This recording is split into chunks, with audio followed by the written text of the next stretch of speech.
kami akan menjelaskan tentang penanganan kasus multikolinialitas dengan metode partial least square pada data faktor-faktor yang mempengaruhi output energi listrik per jam.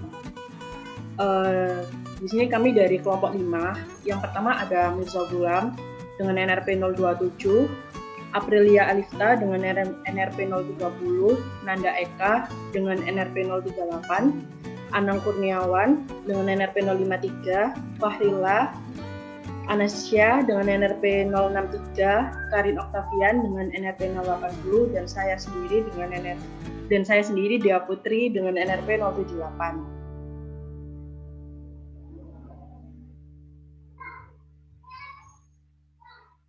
Oke, mengapa kami menggunakan output listrik? Dikarenakan listrik sendiri itu merupakan salah satu energi yang mempengaruhi hidup dan kehidupan manusia saat ini. Semakin berkembangnya teknologi, maka akan semakin meningkatnya kebutuhan energi listrik. Meningkatnya energi listrik harus diimbangi dengan penyediaan energi yang cukup. Maka dari itu, energi listrik dipengaruhi oleh beberapa faktor. Hal ini menyebabkan adanya masalah terjadinya multikolinialitas, sehingga di kelompok kami menggunakan metode partial least square atau PLS untuk memberikan hasil yang lebih baik. Selanjutnya akan dijelaskan oleh rekan saya. Ya, untuk selanjutnya dalam metodologi penelitian, yang pertama ada variabel penelitian. Di sini penelitian ini menggunakan 5 variabel. Yang pertama ada variabel respon, yaitu output energi listrik dengan satuan meter watt dengan skala rasio, dan yang nomor 2 sampai 5 merupakan variabel prediktor. Variabel prediktor yang pertama yaitu variabel suhu dengan satuan Celsius, skalanya rasio. Yang kedua ada vakum terobong uap, skalanya sentimeter aero dengan skala rasio. Yang ketiga ada tekanan sekitar dengan satuan milibar dengan skala rasio. Yang keempat ada kelembapan udara dengan satuan persen dan skalanya rasio. Next.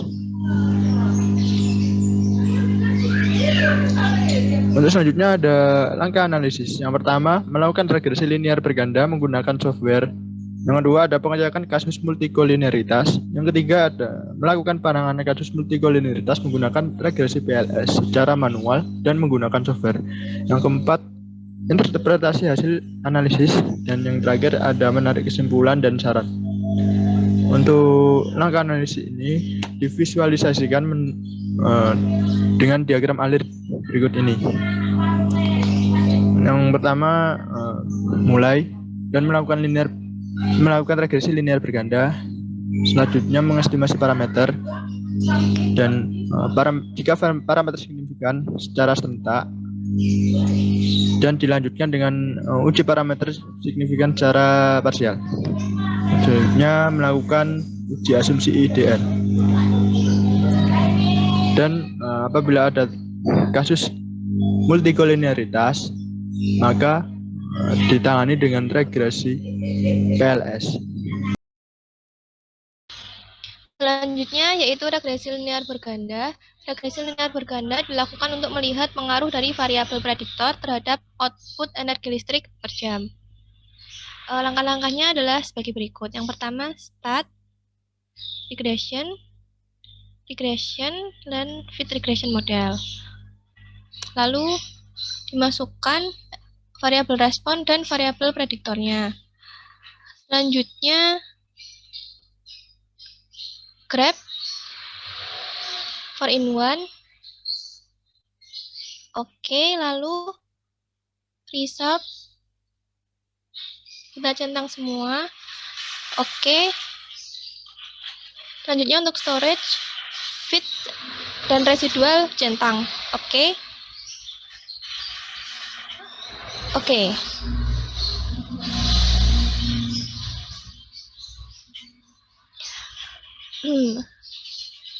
Selanjutnya untuk multikolinearitas. Multikolinearitas adalah suatu kondisi di mana terjadi korelasi yang kuat di antara variabel-variabel bebas atau variabel X yang diikutsertakan dalam pembentukan model regresi linear.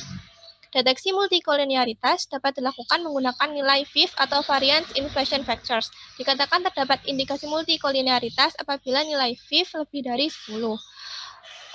Dari output koefisien pada kolom VIF diperoleh bahwa terdapat kasus multikolinearitas pada variabel rata-rata suhu dikarenakan memiliki nilai VIF lebih dari 10.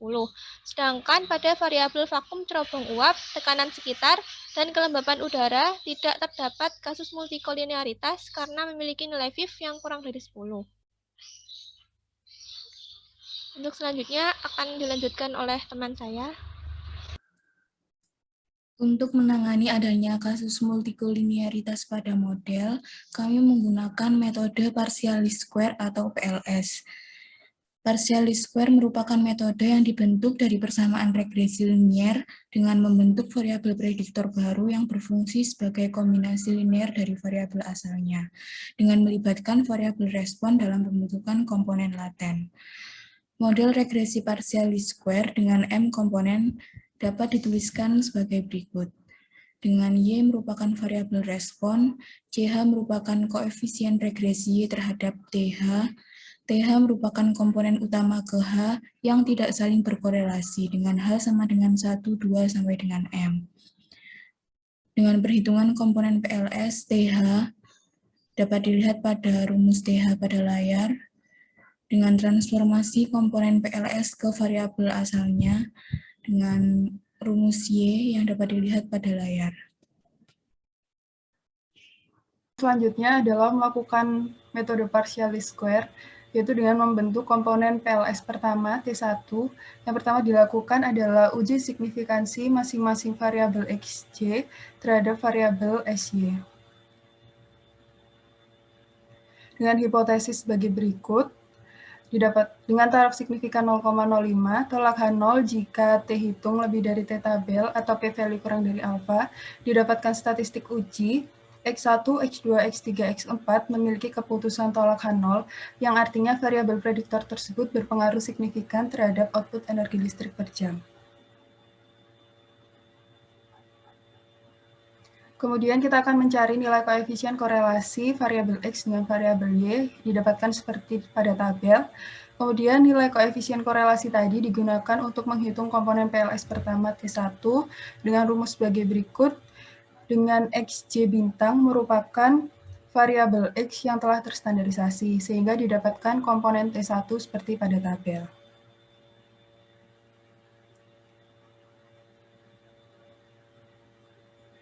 Langkah selanjutnya yaitu pembentukan komponen PLS kedua dengan melakukan uji signifikansi masing-masing variabel XJ dan T1 terhadap variabel Y yang terstandarisasi.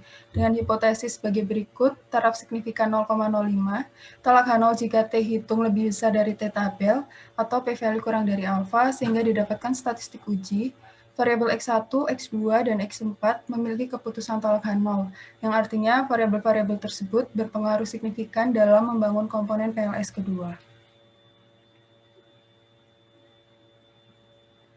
Kemudian kita akan mencari korelasi residual X1J dengan variabel Y, didapatkan pada tabel sebagai berikut. Kemudian nilai koefisien korelasi tadi digunakan untuk melakukan perhitungan komponen PLS kedua, di mana X bintang 11 merupakan residual X11 yang terstandarisasi, sehingga dimasukkan ke rumus pada sebelah kanan, dengan P1J adalah koefisien T1 pada regresi XJ terhadap T1 dengan nilai pada tabel, sehingga didapatkan persamaan T2 sebagai berikut, dan didapatkan komponen T2 seperti pada tabel.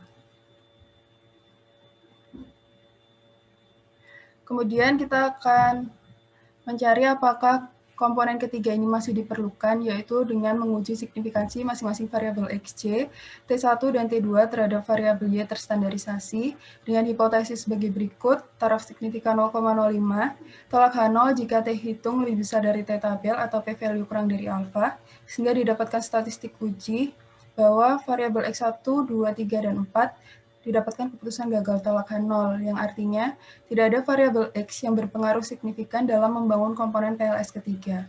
Sehingga pembentukan komponen PLS berhenti pada komponen PLS kedua dan diperoleh dua komponen yaitu T1 dan T2.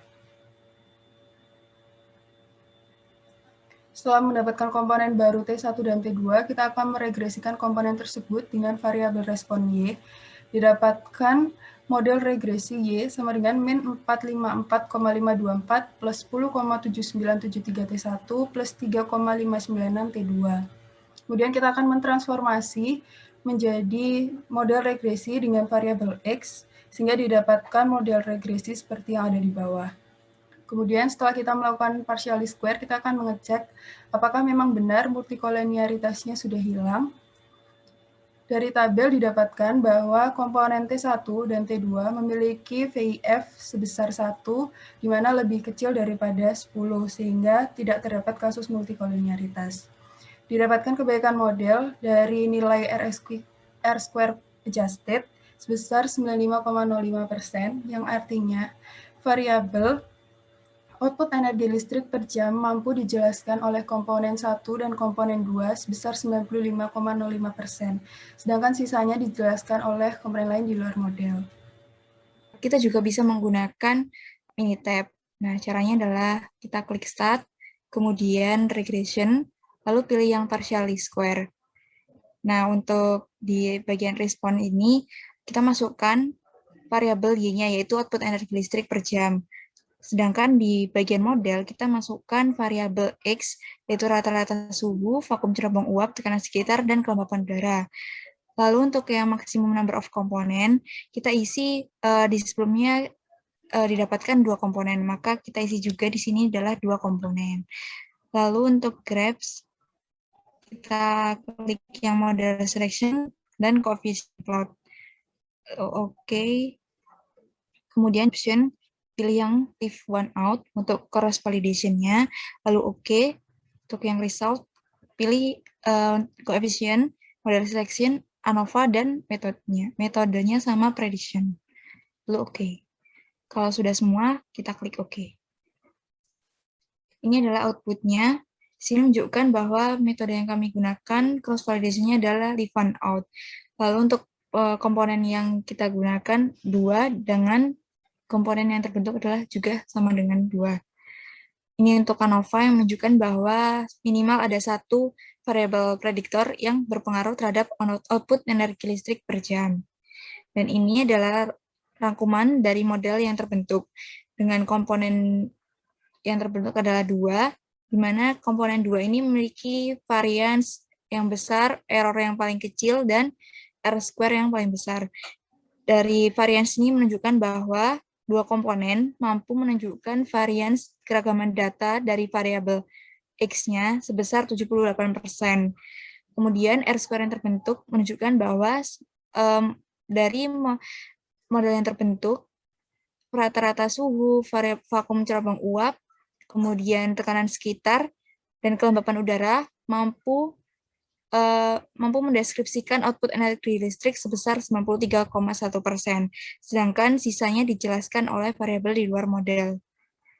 Lalu koefisien ini digunakan untuk pembentukan model regresinya, yang artinya itu output energi listrik per jam sama dengan 48,63 min 1,0172 rata-rata suhu, min 0,6208 vakum cerobong uap, plus 0,4492 tekanan sekitar, plus 0,0586 kelembapan udara. Untuk plot yang ini menunjukkan bahwa komponen yang optimal adalah 2 komponen.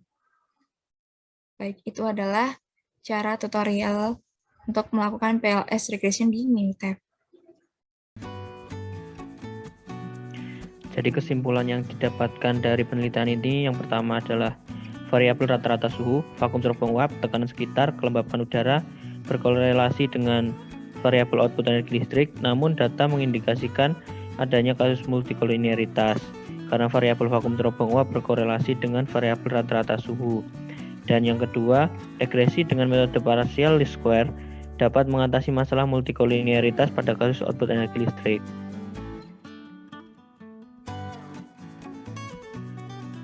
Dan saran yang didapatkan yaitu hasil dari penelitian ini dapat dijadikan saran untuk penelitian selanjutnya, yaitu ketika menemui kasus multikolinearitas pada model regresi dapat dilakukan penanganan menggunakan metode partial least square atau PLS. Selain itu, model yang terbentuk memiliki nilai kebaikan model yang tinggi sehingga dapat digunakan untuk memprediksi output energi listrik per jam untuk kedepannya. Jadi sekian video dari kami. Kurang lebihnya kami mohon maaf. Wassalamualaikum warahmatullahi wabarakatuh dan selamat pagi.